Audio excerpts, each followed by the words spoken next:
Alam ba ninyo ba'y mamarag?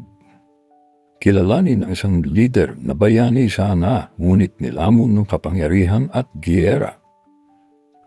Si General Emilio Aguinaldo ang naging punong komandante ng Revolusyonaryong Hukbo ng Pilipinas. Matapos sina General Artemio Ricarte at General Antonio Luna.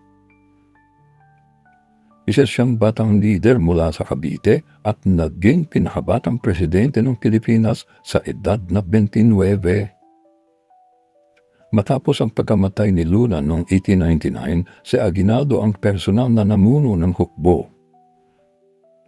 Ngunit dito rin nagsimula ang mga kontrobersya na hati ang puwersa ng revolusyon. Nawala ng disiplina ang hukbo at maraming opisyal ang nagtampo o bumitiw. Nang dumating ang mga Amerikano, unay nakipagkaibigan sila, ngunit kalaunay naging malinaw na sinasahop na pala tayo. Nagpatuloy ang digmaan pero lumakas ang mga kano at nahuli siya sa palanan ni Isabela noong 1901. Sa kabila ng pagiging unang pangulo, hindi siya ganap na kinikilalang pambansang bayani.